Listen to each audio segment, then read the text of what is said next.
Have you ever opened up your digital dashboard and just stared and then reached for a notebook like it was a comfort blanket? Yeah, same. I've built dashboards, I've color-coded digital calendars, and yet I still ended up scribbling half of my life on paper like it's 1999. So today, I want to talk about how I actually organize my life and work, and why I gave up trying to choose between digital and paper, because the truth is, I need both. I'm going to go through a few different topics in this one. It's going to be how I organize my thoughts, because somehow we got to keep these thoughts organized, how I do scheduling, and how I keep track of my task and to-do list. And lastly, I'll go over a few things that just didn't work for me, but maybe it'll work for you. When I was working as a public accountant, I lived and died by my Outlook calendar and Post-it notes. That was my system.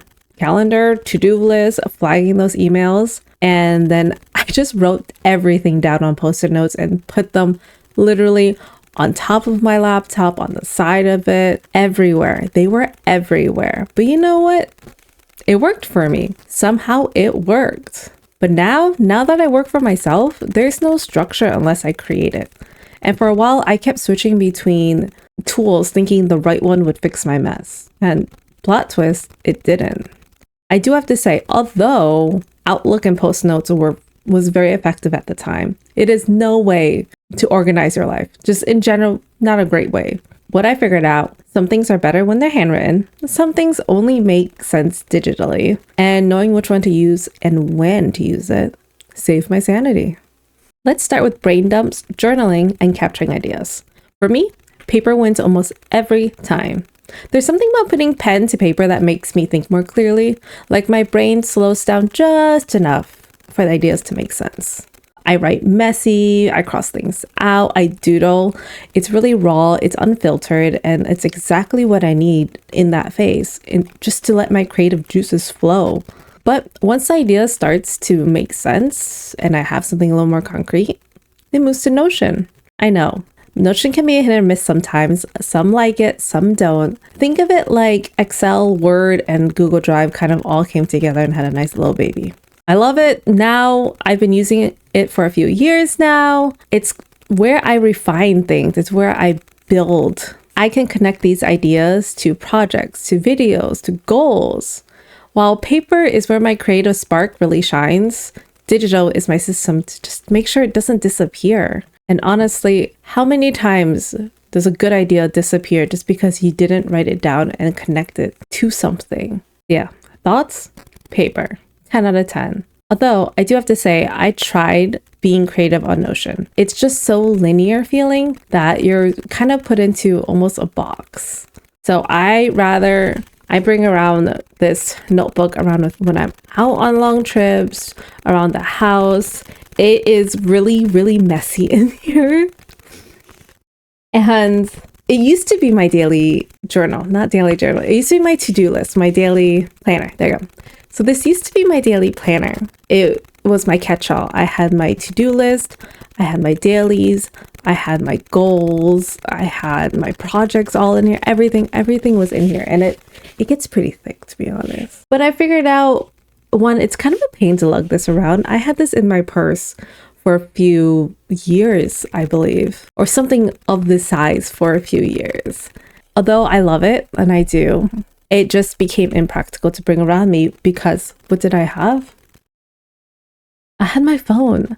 This beauty, this sucker, I needed something digital. So I switched to Notion. I switched to a few other things before Notion, just random documents, a catch-all, Excel, Samsung Notes for a while. But honestly, just Notion, hands down, for certain things. We'll get into that. Scheduling is kind of where the two, paper versus digital, kind of split for me, because I love sitting down with a physical planner or even really a blank sheet of paper and mapping out my week. I love just seeing 7 blank blocks in front of me because it makes my brain go, ooh, I need to fill up each block with something productive. Also, I love the whole no tabs, no pop-ups. It really makes me just look at those days for what it is. But when it comes to actual appointment, like timed appointments and reminders, daily reminders, I need to have this digitally. This way, honestly, my Google Calendar looks very empty, and I like that on purpose. I don't like seeing a really full calendar and kind of getting overwhelmed, because then it just makes you feel like you have no time. And that's not what I want to feel like most of my days. And if you've seen any other video, you know I enjoy the flexibility of being an entrepreneur. So in this case, I'm going half-half because I love writing down my to-do list. I still have it. My schedule is still digital, half paper. Is it a little chaos? A little bit, but somehow it makes sense in my head, so that's cool. To-do lists are tricky. If I'm overwhelmed, I always go to paper. There's something soothing about making a fast to-do list with no formatting, no filters, no friction, nothing. But if I'm managing real work like a content pipeline, opportunity, or even a follow-up, digital is the only way it kind of stays together. So I like to link everything. Tasks are connected to content, notes are connected to launches. It's way too much to have it on paper. But in the moment, I still like to jot things down on a sticky note. Honestly, old habits die hard, but there's something more pressing about having a task on a post-it note right in front of you. Because once it's on that post-it note in front of me, I know I spent the energy to write it. I have to get that done to get that out of my sight as fast as I can. It honestly became a priority system. If it's digital, yes, it's on my list. I do have to do it.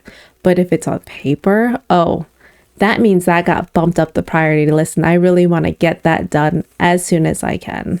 Yep, that's my brain for you. Here's the fun one.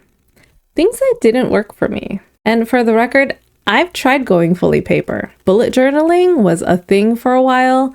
I tried my hardest to do the aesthetic journaling. It was beautiful. It was. For probably 2 weeks, and then I abandoned it because it just took too much time. I am the kind of person that, yes, I love things that are aesthetic, and it does make me work harder if it looks nice, but I also need to be functional and just get the job done when I'm busy. That was me trying to go paper, but going fully digital also made me feel like I was managing software instead of my life. It became too much systems and trying to keep up with it that I just felt like I was always in front of a screen, and I didn't enjoy that. So if you tried 15 systems and none of them stuck, you're not broken. You just haven't found your flow yet. I don't think going all one way or all the other way is the way to go.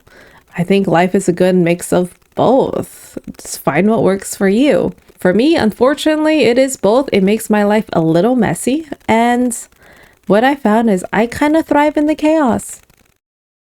It's kind of awful, but fun. Keeps things entertaining.